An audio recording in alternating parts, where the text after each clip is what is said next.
Hello friends, and welcome back to another virtual story time with Miss Liz. Today's story is a true one and lifts up the voices of Palestinian people who are living in occupied and blockaded areas of their country.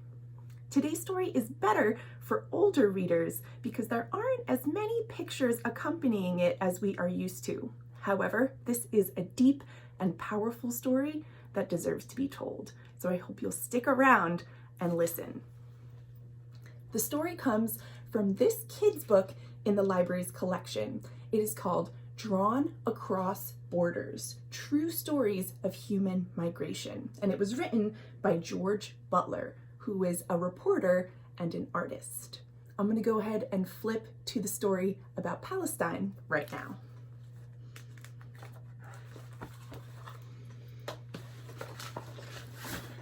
Here we go. As you see, there is a lot of text here and some beautiful illustrations to accompany it. So let's get started. Palestine, the right to move. In 1947, the United Nations divided Palestine into an Arab state, Palestine, and a Jewish state, Israel. This led to one of the most controversial and unresolved conflicts of modern times. Opinion is still divided as to where the borders should lie and who owns the land. And over the years, fighting has displaced hundreds of thousands of Palestinians. Many have had to flee their homes to refugee camps. In Gaza, a strip of land that is part of Palestine and blockaded by Israel, there are refugee camps that were first set up in 1948. That is over 70 years ago. And they're still lived in 70 years later. I visited Gaza in August 2016 with Kamal, a local taxi driver. He told me, Gaza is one of the most populated places on earth. Jabalia, a refugee camp, has over 114,000 people in a square mile. I had imagined the camp would be full of tents, but it was a cinder block maze of poorly built homes. Kamal explained they are still called camps because no one owns the land. Can you imagine living somewhere that you couldn't really call home because you didn't own it? My visit to the Gaza Strip was allowed to last for only 24 hours. Before I left, I visited the town of Az-Zawaida to see what families from the nearby camps did during the day. On the beach, I drew a group of women accompanied by a young man sitting and watching their children paddling. I was struck by how familiar this scene would seem to families all over the world, although here it was taking place in the context of conflict. Here you see the illustration of people on the beach down here.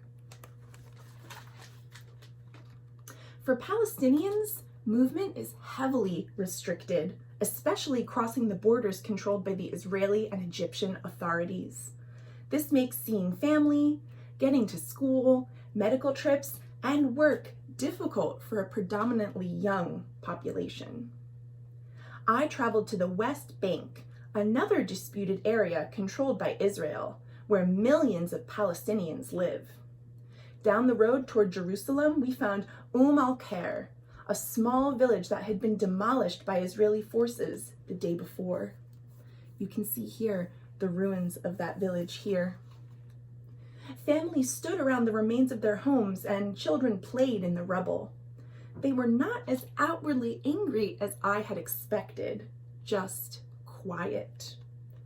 Can you imagine how it might feel to see a place that you once called home demolished and tumbled to the ground?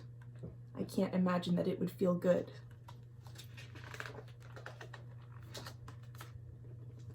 As I continued on to the E1 zone of Area C, that's its Israeli military name, a little boy called Abbas posed for me with an old gas mask on his head. See it here? It was most likely left over from one of the riots that regularly flare up during land disputes in the West Bank. Abbas was a Bedouin, part of an ancient group of people who had moved all across this land with their animals for thousands of years.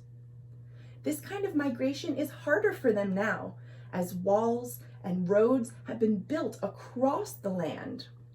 See, that blocks the way that they would usually take.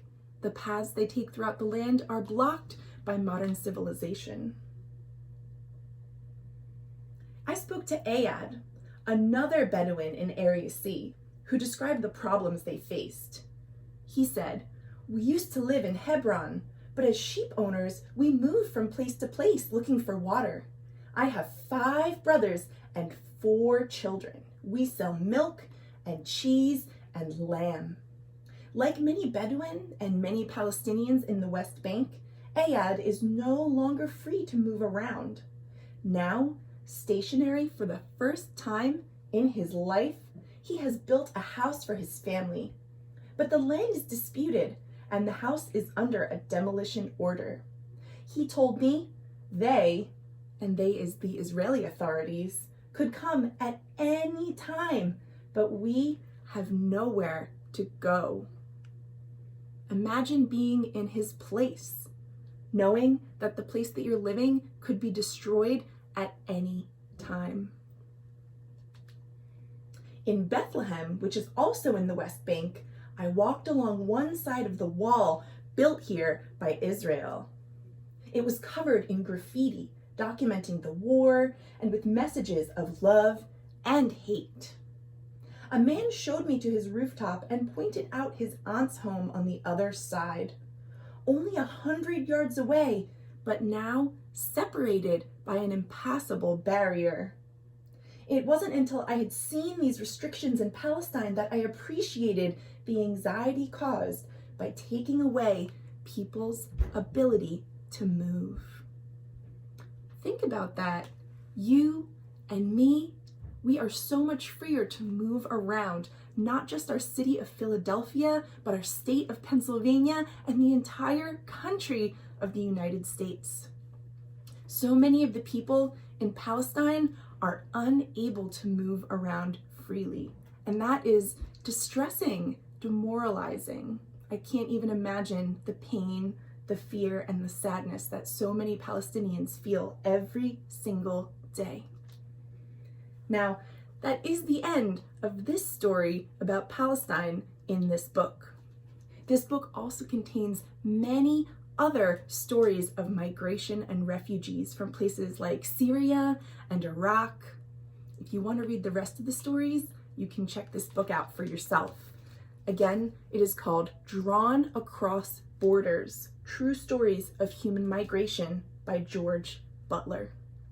Now, that was just a small slice of the reality of so many Palestinians. And if you would like to learn more, I'm going to link to a special blog post made by my colleagues that highlights resources that tell more Palestinian stories. I encourage you all to check it out and educate yourselves. It's so important that we all do this so we can better understand the world around us. Thank you so much for spending time with me again today, and I look forward to seeing you soon for more great books.